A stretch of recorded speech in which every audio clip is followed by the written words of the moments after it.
ये कहानी है दो बच्चों की जो एक गांव में रहते थे। उनमें से एक 6 साल का था और एक 10 साल का। दोनों बहुत अच्छे दोस्त थे, बिल्कुल शोले के जय और वीरू जैसे।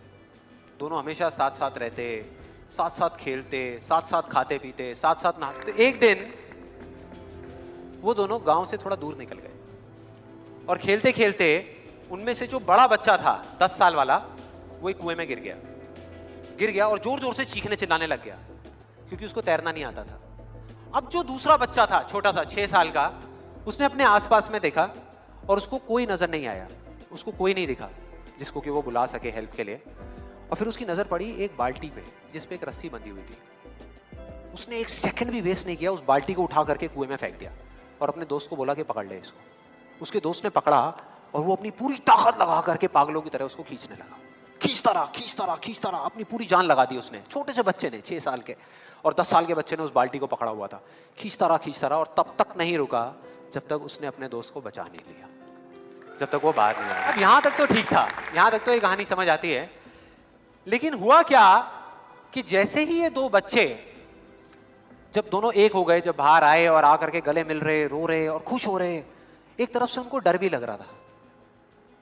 डर था कि अब गांव जाएंगे तो बहुत पिटाई होगी जब उनको बताएंगे कि ऐसे हम कुएं में गिर गए और ये सब चीजें हुई।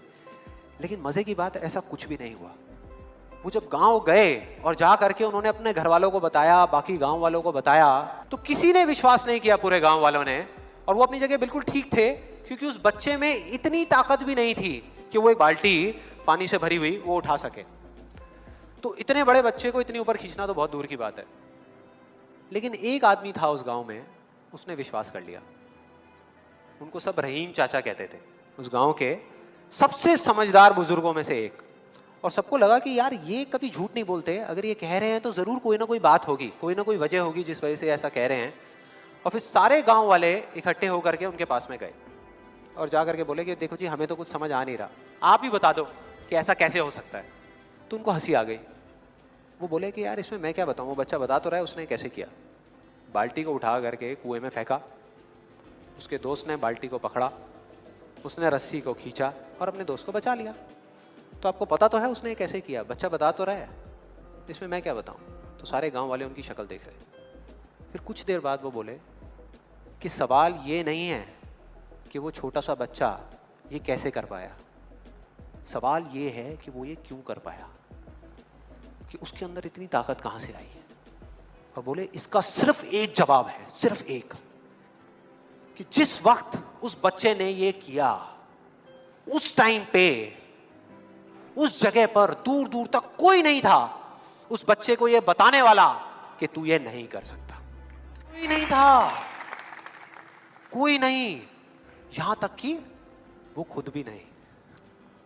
अब मैं आप लोगों से पूछता हूं कि अगर कुछ ऐसा हो जाए, अगर आपको भी उस बच्चे की तरह किसी की आवाज सुनाई ना दे जो आवाजें आपको रोकती है, ना किसी और की ना अपनी, तो क्या होगा?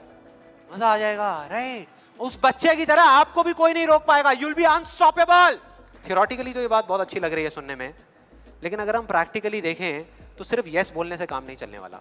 ये आप सबको भी पता है और मुझे भी पता है। ये जो अनस्टॉपेबल बनने वाला काम है, उसके लिए क्या करना पड़ेगा? 2 दीवारें तोड़नी पड़ेगी। 2 दीवारें, पहली बनी है दूसरों की आवाज की, कि आपके ऊपर दूसरों की आवाजों का असर होना बंद हो जाए, और दूसरी आप खुद का।